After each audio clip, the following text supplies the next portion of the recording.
Então, muito bom dia. Bom dia. Isto aqui, agora aqui o corredor parecia há bocadinho, quando 3 ou 4 chegaram ao mesmo tempo e ali numa gestão difícil de carros e voltas. Isto é sempre esta animação quando as nossas crianças saem para cima. Então, vamos continuar na nossa primeira carta de João, no nosso teste de paternidade. Temos estado em João e o título que nós demos, porque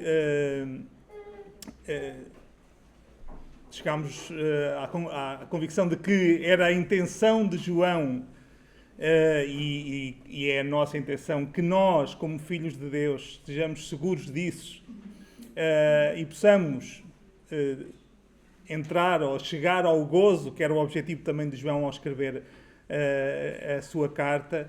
Então, o título que nós demos é Teste de Paternidade. E nós temos estado a ver vários testes, mas creio que é bom também fazer uma ressalva. O nosso objetivo e o objetivo de João não era passar um atestado. Não somos nós que declaramos que alguém é ou não é filho de Deus. Nós fazemos a nossa apreciação e somos chamados, como igreja, também por vezes, até de uma maneira concreta, a ferir, tanto quanto é possível humanamente, a ferir se alguém é ou não é filho de Deus, pelas suas obras, pela sua vida. Mas o nosso objetivo não é passar um atestado, ou seja, não é descansar consciências no sentido de sermos nós a dizer, não, tu és um filho de Deus. O nosso objetivo é baseado naquilo que Deus diz, aqui em concreto em João, mostrar como é que nós podemos, individualmente e em consciência, ficarmos em paz e assegurarmos que somos filhos de Deus.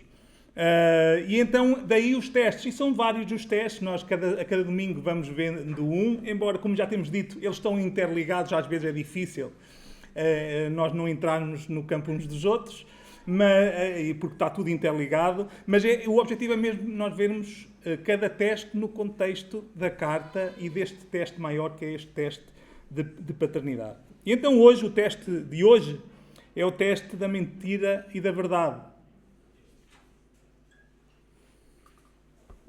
E para isso, nós vamos ler no capítulo 2 de João, capítulo 2, versículos 18 até ao 29. 1 de João, capítulo 2, versículo 18 ao 29. Hoje não vamos focar os dois últimos versículos deste texto, porque acaba por ser aqui 2 versículos que fazem a transição desta secção para a próxima. E na próxima, certamente, estes versículos acabarão por ser focados. Não vamos focar muito, mas eles fazem aqui esta transição entre o texto que nós vamos ler e o texto que ficará para domingo que vem. Então vamos ler 1 de João, capítulo 2, versículo 18. Filhinhos, é já a última hora, e como ouviste que vem o anticristo, também agora muitos se têm feito anticristos, por onde conhecemos que é já a última hora. Saíram de nós, mas não eram de nós, porque se fossem de nós, ficariam connosco. Mas isto é para que se manifeste que não são todos de nós. E vós tendes a unção do Santo, e sabeis tudo. Não vos escrevi porque não soubesseis a verdade, mas porque a sabeis, e porque nenhuma mentira vem da verdade. Quem é o mentiroso, senão aquele que nega que Jesus é o Cristo? É o anticristo esse mesmo, que nega o Pai e o Filho. Qualquer que nega o Filho também não tem o Pai, e aquele que confessa o Filho tem também o Pai. Portanto, o que desde o princípio ouvistes, permaneça em vós. Se em vós permanecer o que desde o princípio ouvistes, também permanecereis no Filho e no Pai. E esta é a promessa que Ele nos fez, a vida eterna. Estas coisas vos escrevi acerca dos que vos enganam, e a unção que vós recebestes dele fica em vós, e não tendes necessidade de que alguém vos ensine. Mas como a sua unção vos ensina todas as coisas, e é verdadeira, e não é mentira, como ela vos ensinou, assim nele permanecereis. E agora, filhinhos, permanecei nele, para que quando Ele se manifestar tenhamos confiança e não sejamos confundidos por Ele na sua vinda. Se sabeis que Ele é justo, sabeis que todo aquele que pratica a justiça é nascido dele. Até aqui. Então, João aqui dá-nos o teste da mentira e da verdade. E ele começa a falar exatamente acerca da mentira. Ele apresenta aqui o que é mentira. E ele apresenta primeiramente, o que nós podemos dizer que são quem são os agentes da mentira. Mas antes disso, antes dele entrar propriamente, ele faz ali um alerta logo. Ele começa a falar da última hora. João começa esta secção com uma chamada à vigilância, à prontidão. É já a última hora. É o que João diz. É já a última hora. João não estava a dizer que Jesus viria necessariamente a qualquer momento. Aquela ideia. João não está a dizer, olha, Jesus pode vir agora. Não é bem isto que João está a dizer. O que João está a dizer é que Jesus, ao vir a este mundo, encarnar, viver, morrer, ressuscitar e ascender à glória, ele inaugurou os últimos tempos. Esta expressão última hora é só de João, mas no Novo Testamento aparece muitas vezes últimos dias, últimos tempos, expressões semelhantes, em que quer Paulo, quer Pedro, quer João, dizem exatamente que já, eles falam de uma maneira que já, naqueles dias, eles estavam a viver os últimos dias. E os últimos dias é o tempo desde que Jesus ascendeu ao céu até o momento que ele virá outra vez. Isto, para nós entendermos qual é a ideia de João, não sei se vai ajudar, mas eu espero que sim, é, pelo menos mais para os homens e para as mulheres que gostam de futebol, é como aquelas equipas de futebol que podem nos ajudar, que entram, há aquelas equipas que entram no jogo e como estão nos primeiros minutos, pensam assim, temos tempo, então vamos andar aqui, a gente depois resolve, quando chegar a hora H a gente resolve. Depois temos as outras equipas que entram desde o primeiro minuto a jogar como se o jogo estivesse a acabar. E é esta a ideia de João. João quer que nós vivamos. Ele estava a falar com os crentes daquela altura e para nós é a mesma coisa. A ideia é nós vivemos como se já estivéssemos mesmo nos momentos finais. Porque estamos, em certa medida, nós não sabemos quando é que Jesus vem, por isso nós devemos viver sempre como se estivéssemos nos momentos decisivos, na hora H. Porque já vivemos esta hora. E o facto é que nós, como filhos de Deus neste mundo, nós muitas vezes vivemos demasiadamente despreocupados. Como se esta fosse a nossa realidade última. Como se este fosse o nosso destino. Como se nós não fôssemos peregrinos que estamos em terra estrangeira, em território inimigo. Como se o final da viagem fosse aqui e nós não estivéssemos a caminho do repouso, da nossa terra prometida, do momento em que estaremos juntos com Deus para todo sempre. E então João, depois deste alerta, ele começa a identificar quem eram estes agentes da mentira, os que ele chama de anticristos. João diz, sim, vocês sabem, vocês já ouviram falar que o anticristo virá, aquele que se levantará e que será por excelência o inimigo, aquele que tentará usurpar o lugar de Deus, o lugar de Cristo.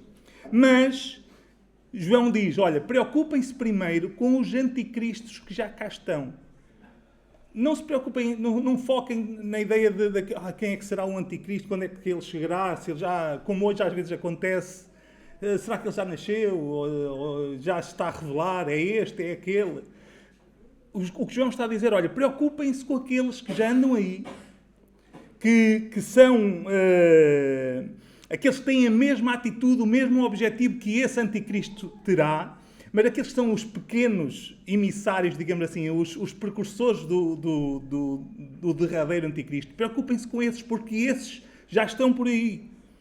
E eram aqueles que se opunham a Cristo, eram anticristos, eles opunham-se a Cristo, mesmo apesar de dizerem muitas vezes o contrário, na teoria dizendo que não, mas eles eram inimigos de Cristo. E muitos deles até se identificavam como cristãos. Havia muitos, nós já ouvimos falar destes gnósticos, que eram aqueles que João tinha em mente ao falar nesta carta. Haviam gnósticos que não eram cristãos, mas que não se assumiam como cristãos, mas haviam muitos que se assumiam, que diziam que eram cristãos. Então, eles podiam, uns não, mas outros tinham saído ou ainda estavam no seio das igrejas. E é contra esses que João está a falar e a avisar os crentes. Porque eles ensinavam mentiras, ensinavam heresias e tentavam persuadir e desviar os crentes para que os seguissem a eles. Da mesma maneira, nós temos que reconhecer que os nossos adversários estão aí, os anticristos estão aí. E podem ser de várias ordens.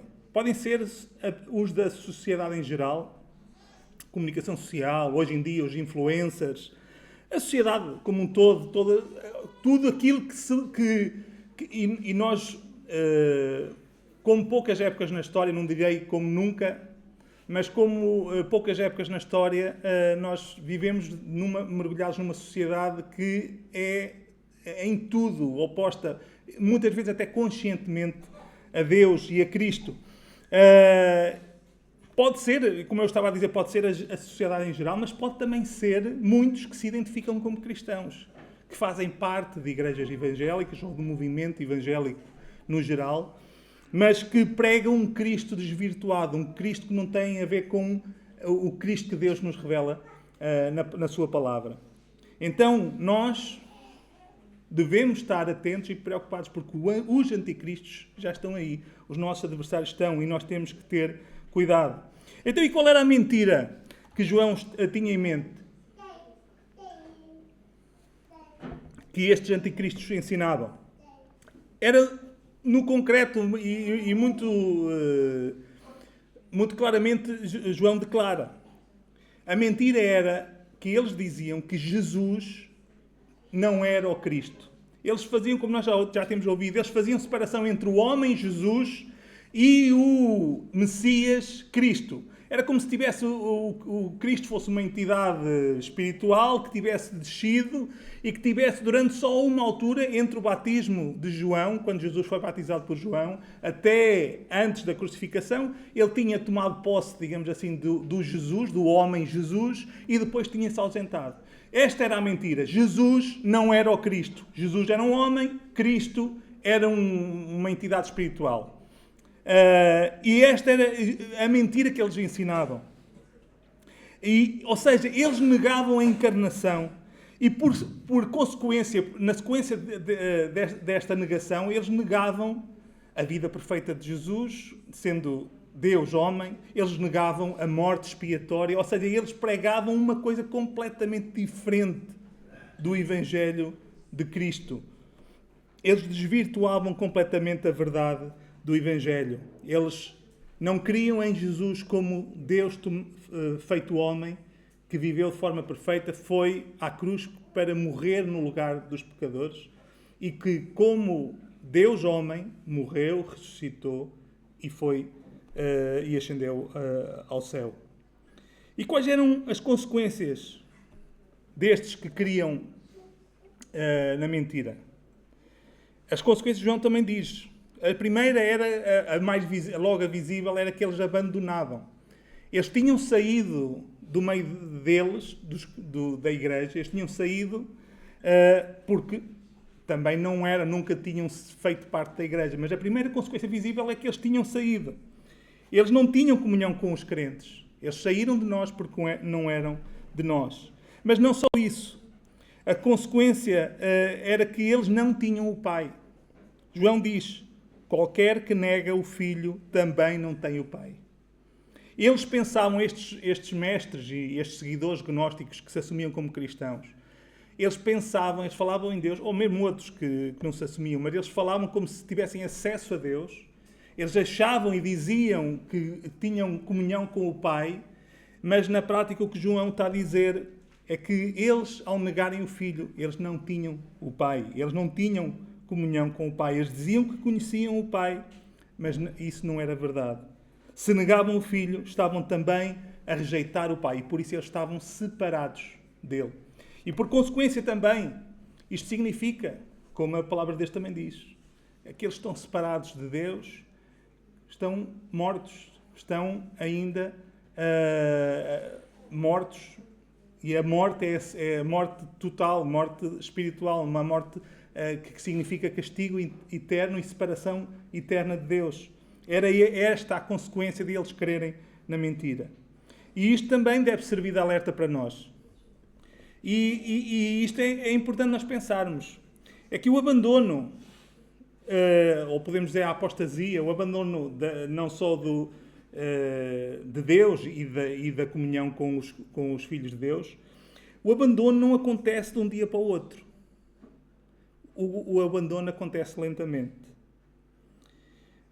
E nós podemos ter sinais que nós estamos a abandonar. Nós podemos ter sinais que nós estamos a seguir este caminho. Se tu crês num Cristo imaginário teu, se tu tentas formar um Cristo à tua imagem, para que tu possas ter aquilo que tu desejas, se tu já estás a desviar, se tu ajeitas, se tu torces aquilo que a palavra de Deus diz acerca do Pai e do Filho e da forma como nós devemos aproximar dele, se tu torces é porque já estás, pode visivelmente ainda não ter acontecido, mas tu já estás no caminho de abandonar. E este é um alerta para que nós possamos ver se não estamos a seguir este caminho, se não estamos a dar ouvidos à mentira, se não estamos a desviar-nos, porque se isso for verdade, se essa for a realidade, significa que tu não tens o Pai, tu ainda estás separado dele. E só cada um de nós pode realmente aferir isso em verdade. Mas João não declara só o que era a mentira, quem eram os agentes da mentira e as consequências da mentira. Ele também dá a verdade, ele apresenta, ele declara qual é a verdade. E ele começa por dizer qual é o agente da verdade. No versículo 20 ele diz: "E vós tendes a unção do Santo, e sabeis tudo. Não vos escrevi porque não soubesseis a verdade, mas porque a sabeis, e porque nenhuma mentira vem da verdade." Então o agente da verdade é o Espírito Santo. E João fala aqui da unção. É interessante, nós não temos tempo para explorar, mas é interessante que está ligado com a ideia do Messias. O Messias é o escolhido, o ungido, aquele que foi separado para alguma coisa, né? Como é o rei, como acontecia no Velho Testamento, quando eles ungiam óleo, quando o rei era escolhido, era separado, ou quando subia ao trono. Acontecia com profetas, aconteceu com profetas. Ou seja, era um ato que era simbólico deste chamado, desta missão de alguém ser escolhido para fazer alguma coisa. Então o Messias era o ungido. E aqui João está a dizer que os crentes, os filhos de Deus, também são ungidos, também são separados. E qual é a unção? Não é uma unção com óleo, é a unção com o Espírito Santo. É o Espírito Santo descer, como nós vemos em Atos, como demonstrou, que deixou claro e depois Paulo fala, né, que quando cremos, o Espírito Santo passa a habitar em nós. Desce. E essa é a unção que João está aqui a falar. Então, o Espírito Santo era a unção que os crentes recebiam, que os crentes recebem.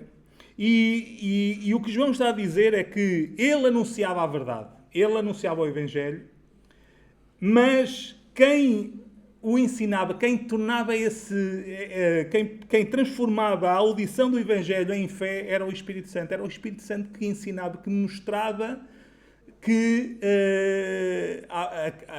aos crentes, que mostra, né? Nós estamos a falar do passado, que era porque João estava a falar com eles, mas podemos falar no presente logo diretamente. É o Espírito Santo que faz este trabalho. Que nós, ao ouvirmos o Evangelho, ele nos mostra que o Evangelho é a verdade e nos faz crer no Evangelho. Aqueles que tinham o Espírito sabiam a verdade. Ele, quando está aqui a dizer que sabiam tudo, obviamente não estava a dizer que eles não precisavam ser ensinados. Ou seja, nós, para termos o Espírito Santo, já não precisamos que ninguém nos ensine. Não é isso. João está a falar da verdade. Ele está a opor a mentira, que Jesus não é o Cristo, e a verdade. Ele está a dizer, olha, vocês sabem, quando diz que sabem tudo, vocês sabem aquilo que é necessário. O Espírito Santo já vos mostrou aquela que é a verdade fundamental, que Jesus é o Cristo. E é esta a verdade que João diz. O que desde o princípio ouvistes, ou seja, o Evangelho pregado pelos apóstolos e que os tinha levado à fé. Aquilo que no início, desde o princípio ouviste, aquilo que vos levou à fé, esta é a verdade. Jesus é o Cristo. Não há separação. Jesus, homem, é o Cristo, o ungido. Deus, feito homem. Jesus é um Messias prometido no Velho Testamento, aquele que foi prometido lá desde Gênesis. E que foi, ao longo de todo o Velho Testamento, nós vemos a ser prometido. Jesus é o Messias. Jesus é o Filho de Deus. Jesus é Deus feito homem. É Deus que encarnou. 100% homem, 100% Deus. Jesus é o Salvador que veio dar a sua vida em resgate de muitos. Nós ainda não há muito tempo estivemos em Marcos. Jesus, quando nós aprendemos que o Filho de Deus, o servo é o Filho de Deus. Jesus é Deus que se tornou servo, tornou-se homem. Não só homem, mas servo. Para vir e dar a sua vida em resgate de muitos. Esta é a verdade basilar do Evangelho.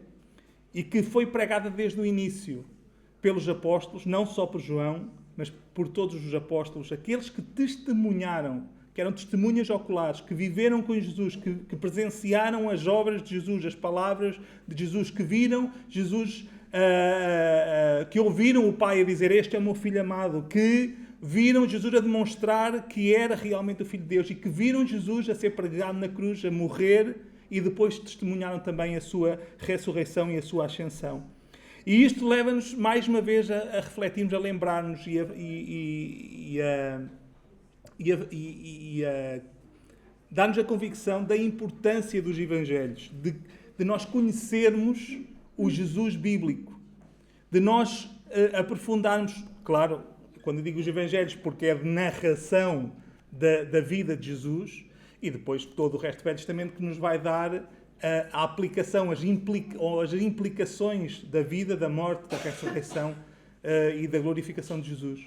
Mas é importante nós conhecermos os Evangelhos para nós conhecermos o Jesus bíblico e não o Jesus que nos chega através da nossa cultura, quer seja a variante católica, né, aquilo que nós recebemos por vivermos num país católico, mas também da nossa cultura de hoje em dia, tudo aquilo que até de uma parte da cultura evangélica que chega até nós, que nos dá, que nos dá outras ideias, outras imagens, que nos dão outros Cristos, que não são o Cristo bíblico, aquilo que a Bíblia afirma acerca de Jesus. Então, a importância de nós conhecermos e de quando a nossa mente vagueia, quando a nossa mente tenta fugir a nossos pensamentos, nós nos lembrarmos daquilo que está escrito acerca de Jesus. Então, e quais são as consequências que João fala de crer na verdade? O que é que ele diz ali aos crentes e nos diz a nós? A primeira consequência de crer na verdade é confessar que Jesus é o Cristo. Ou seja, não é só uma questão de dizer as palavras certas, mas é dizer e viver de acordo com isso, que era o que não acontecia com estes anticristos. Dizer e viver de acordo. A segunda que nós podemos identificar aqui é que era a vida eterna. Versículo 25. E esta é a promessa que ele nos fez, a vida eterna. Ao contrário do que acontecia com quem cria na mentira, que não tinham o Pai, por isso estavam separados, ou seja, estavam ainda nas trevas, na morte. Esta é a promessa que Jesus fez, a vida eterna.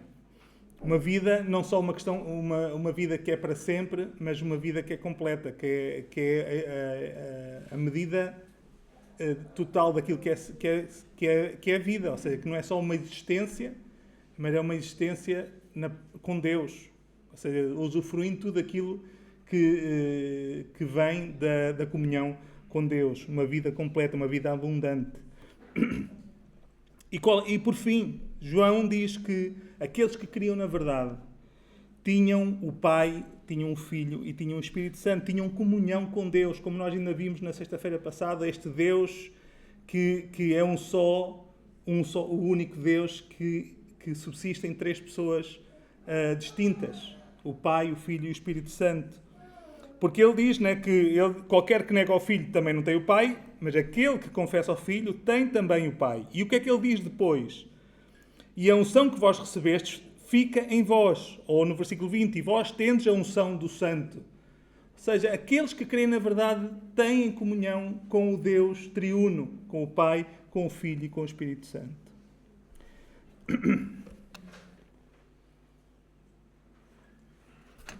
E estas são as consequências, ou a recompensa de crer na verdade, aquilo que vem com a verdade. Se está apresentada a mentira, está apresentada a verdade, falta nós vemos então qual é o teste que João apresenta aqui em concreto. O teste é permanecer ou não na verdade.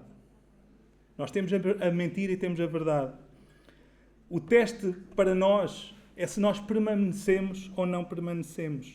E é interessante que João tanto diz que quando ele fala em permanecer, por um lado, é a verdade permanecer em nós, e quando diz a verdade, o Pai, o Filho, o Espírito Santo,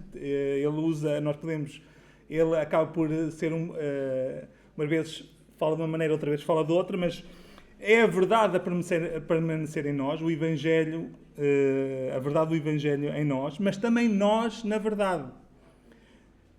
Este é o teste. A verdade em nós é a fé, a confiança em que Jesus é o Cristo, esta verdade basilar. É a nossa confiança, a nossa convicção que Jesus é o Cristo. Mas nós, na verdade, nós permanecermos na verdade, também tem esta parte de toda a nossa vida depender, todas as nossas ações, todas as nossas motivações, as nossas atitudes, escolhas, estarem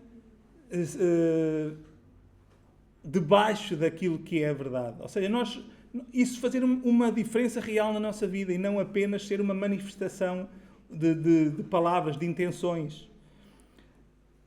O teste é permanecer ou não permanecer. O teste não é aqui uma questão de simplesmente vir aos cultos. João não está a dizer, olha, porque quando João diz, eles saíram de nós porque não eram de nós, João não está simplesmente a dizer para qualquer pessoa que deixa, que agora nós se não íamos aplicar assim, então qualquer pessoa que agora deixa a igreja de Parelhões, pronto, já não é dos nossos porque nos deixou. Obviamente não é simplesmente isto. As coisas podem estar relacionadas. Alguém que deixa a comunhão da igreja de Parelhões porque deixou a comunhão com Deus, deixou a verdade, abandonou a verdade. Isso pode acontecer. Mas uma coisa não é necessariamente a mesma. Estas coisas não são necessariamente as mesmas. Ou seja, não é simplesmente por vires aos cultos, por vires às atividades da igreja, por ter relacionamentos com crentes, com cristãos, que não abandonaste. E isto é porque João não está a falar de uma religiosidade, não está a falar apenas de manter certos rituais, de ter certas companhias. Não é isso, não é só isso, vai muito além disso. Obviamente isso faz parte. Mas o teste é permanecer na verdade e obviamente isso expressa-se na igreja. Porque nós fomos chamados para fazermos parte deste povo, deste corpo que é a igreja. E, como eu disse há pouco, quando o João estava a dizer que nós temos a unção e sabemos tudo, isto não significa que nós não necessitemos de ouvir e de ser ensinados. Ou seja, o ponto aqui é que nós estamos aqui aplicando em concreto aqui à nossa realidade. Nós devemos ouvir homens e ouvir a igreja na medida em que a igreja e estes homens pregam a verdade. Nós precisamos uns dos outros, precisamos de aprender, precisamos que outros nos ensinem, mas temos a responsabilidade ao mesmo tempo de aferir se aquilo que nos estão a ensinar é a verdade. Porque a nossa responsabilidade última é para com a verdade. E é a verdade que faz a diferença, porque se nós acreditarmos, se nós seguirmos homens que nos ensinam mentiras, se nós seguirmos uma igreja que nos ensina mentiras, nós estaremos a caminhar para longe de Deus e não estaremos em comunhão com Deus. Então o sentido é esse. Mas o teste é permanecer na verdade, permanecer nesta base que Cristo, que Jesus é o Cristo que é o Salvador. E para nos ajudar, para terminarmos, para nos ajudar também a aplicarmos e compreendermos o que é que João queria dizer com isto de permanecer, e como isto é um teste, vamos a João, ao Evangelho segundo João. E é uma situação muito conhecida, mas eu creio que nos ajuda a entender e a aplicar o ponto central deste texto.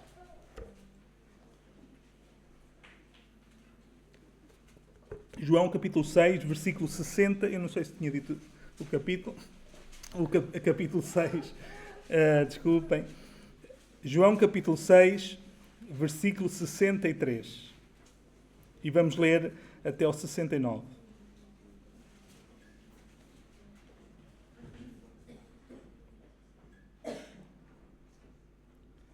João 6, 63. Então diz assim: o Espírito é que vivifica, a carne para nada aproveita. As palavras que eu vos disse são Espírito e vida. Ou seja, Jesus a falar na primeira pessoa aqui. As palavras que eu vos disse são Espírito e vida. Mas há alguns de vós que não creem, porque bem sabia Jesus, desde o princípio, quem eram os que não criam e quem era o que o havia de entregar.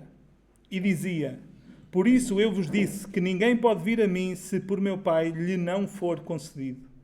Desde então, muitos dos seus discípulos tornaram para trás e já não andavam com ele.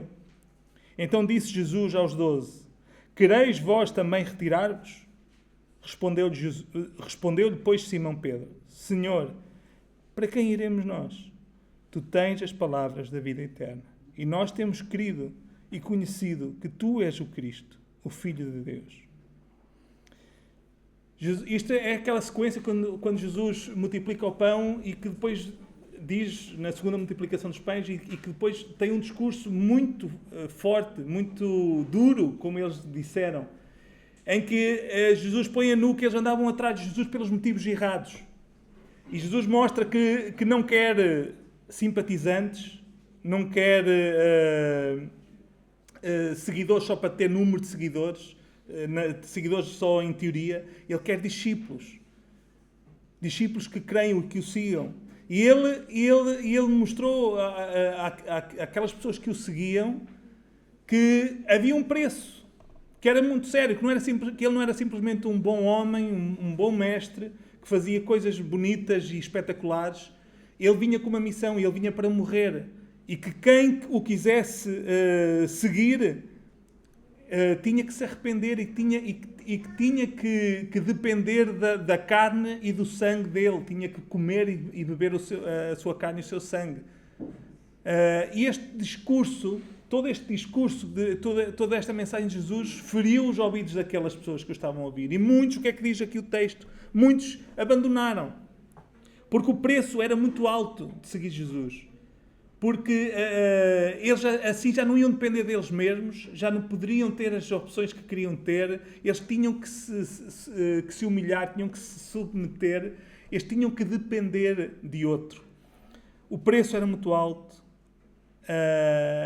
o discurso era muito duro e eles não estavam dispostos a isso. E o que é interessante é isto, é Jesus pôr as coisas desta maneira. Quereis vós, virando-se para os discípulos, quereis também vós retirar-vos? Toda a gente o abandonou, Jesus fica ali só com 12. E ainda, Jesus já sabia que um deles era um traidor que o iria abandonar, ou que em grande medida já o tinha abandonado. E Jesus ainda sujeita-se ainda, do ponto de vista humano, nós a pensarmos humanamente, sujeita-se a ficar sem ninguém. Mas é o que Jesus faz. Quereis também vós retirar-vos?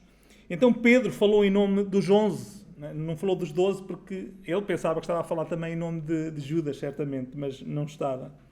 E Pedro responde: para quem iremos nós? Tu tens as palavras da vida eterna. A mesma pergunta Jesus faz a cada um de nós aqui. Hoje e a cada momento. Queres tu também retirar-te? Porque o preço continua alto. a verdade continua a mesma. Nós precisamos de um Salvador. Jesus é esse Salvador. Nós precisamos que Jesus tenha morrido em nosso lugar. Nós precisamos nos arrepender dos nossos pecados. Nós precisamos crer em outro que não nós. Nós precisamos de crer em Jesus. Jesus Cristo. Deus feito homem. Que veio para dar a sua vida em lugar do seu povo. De cada um daqueles que creem nele. E por vezes a nossa vida como crentes não é linear. Nós temos momentos de dúvida, temos momentos de luta, temos momentos de dificuldades em que nós podemos pensar, será que sou crente? Será que realmente sou filho de Deus? Porque eu continuo a lutar com isto, eu continuo a cair aqui, a fazer isto e aquilo, eu não sou aquilo que eu devia ser. Será que eu quero? Será que vale a pena continuar a seguir a Cristo? Eu perco amizades, eu tenho conflitos na família, eu perco oportunidades, acontece isto, acontece aquilo. Será que vale a pena? E não é por fugirmos a esta questão que a questão se resolve. Jesus confronta-nos com isto. Queres tu também retirar-te? Tens outro para onde ires? Tens outra opção? Tu encontras satisfação no outro, tu achas que é melhor, ok, Jesus não é mau, mas o que eu quero é isto. Na teoria, muitas vezes nós não pomos as coisas assim, mas nós temos que nos confrontar com isto. Será que nós preferimos outro? Será que ali nesta situação em que os discípulos estavam, nós faríamos parte do grupo que abandonou? Então Jesus pergunta-te, queres tu também retirar-te? Tens outro para onde ir? Tens outra coisa que é melhor, que tu desejas mais? Os nossos contextos são diferentes. Se calhar temos aqui alguns que lutam com isso porque a pressão, porque andam na escola e a pressão dos que vivem à sua volta é muito forte. Ou porque têm um objetivo de chegar a algum lado e ser cristão torna-se um pouco mais... Sendo cristão torna-se um pouco mais difícil. Se calhar é as coisas, os bens que tu desejas alcançar, que desejas ter, aquele ideal de vida que nós planeamos. Há tanta coisa que nós podemos, na prática, ter como mais importante do que Jesus, ou seja, ser esse o nosso fim, aquilo que mais desejamos. Jesus pergunta-nos, queres tu retirar-te? Que a nossa confissão seja a mesma de Pedro. É esse o desejo de João, quando ele confrontou os crentes na altura com o teste da verdade e da mentira, é o mesmo que nós. É o mesmo que nós. Tu escolhes um Jesus feito à tua medida, aquele que te permite viver as coisas como tu queres, e para isso tens muitos com o nome de Jesus ou com outros nomes, tens outras opções, ou tu tens o Jesus Cristo como ele se apresenta. Deus que se tornou homem para te salvar, para te resgatar, mas que há um preço para o seguir. Há condições para o seguir. Que a nossa confissão seja esta: para onde iremos nós? Tu tens as palavras da vida eterna. Só em Ti nós encontramos aquilo que necessitamos. Só em Ti há salvação, só em Ti há gozo, só em Ti há esperança, só em Ti há uma eternidade, uma vida eterna, ou seja, uma vida que vale a pena ser vivida.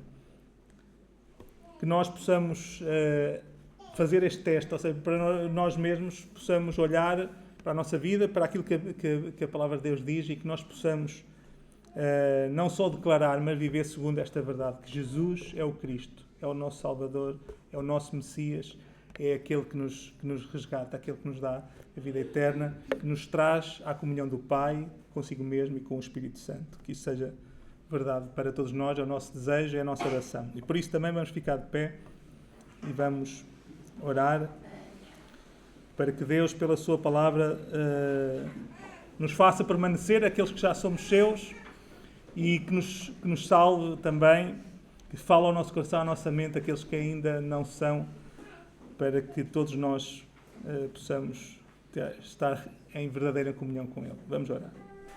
Senhor nosso Deus, queremos louvar o Teu nome, agradecer-te pela Tua palavra, Senhor. Obrigado porque Tu nos dizes a verdade, Senhor. Tu não nos enganas, Tu não nos dás discursos bonitos, mas que sejam vazios, Senhor. Tu nos dizes aquilo que nós precisamos de ouvir, Senhor. E nós realmente, sem Ti, Senhor, sem o Teu Filho, estamos perdidos, estamos mortos, estamos separados de Ti. Estamos sujeitos à consequência, à penalidade, ao castigo do nosso pecado, Senhor. Mas também te agradecemos, Senhor, porque Tu não nos dás só as más notícias, Tu não nos dizes só qual é a nossa condição natural, Tu nos dás também as boas, Senhor, Tu nos apresentas a verdade, é que o Teu Filho, Jesus, é o Cristo, é o Teu ungido, o Messias, aquele que Tu escolheste e que Tu enviaste para que nos viesse resgatar, Senhor. Ajuda a cada um de nós, qualquer que seja a nossa circunstância, Senhor, a nossa situação diante de Ti, fala ao nosso coração, à nossa mente, Senhor. Ajuda-nos a confrontar-nos com este teste, Senhor, para sabermos se estamos mais interessados em dar ouvidos à mentira, se seguimos a mentira, ou se já queremos ou queremos crer na verdade, Senhor. E ajuda-nos pelo Teu Espírito, para que possamos todos nós, mais novos, mais velhos, Senhor, qualquer que seja a nossa situação, Senhor, para que todos nós possamos crer na verdade, crer que Jesus é o nosso Salvador, é aquele que nos salva, que nos resgata e que nos dá a vida eterna, Senhor, uma vida de comunhão contigo, uma comunhão com o Deus triuno, com o Pai, com o Filho e com o Espírito Santo, Senhor.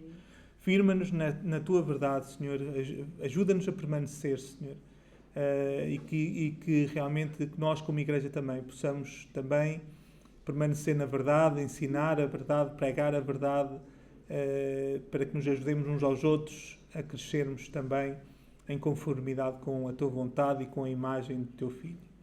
Queremos entregar todas as coisas nas Tuas mãos, Senhor, o resto do nosso dia, esta semana que inicia, Senhor, abençoa os nossos irmãos que estão a passar por dificuldades, Senhor, abençoa a cada um segundo as suas necessidades, lembrando-nos especialmente da nossa irmã Maria, Senhor. Abençoa-nos a todos com a Tua graça, Senhor, é o que nós queremos pedir, agradecidos e confiados também, em nome de Cristo. Amém.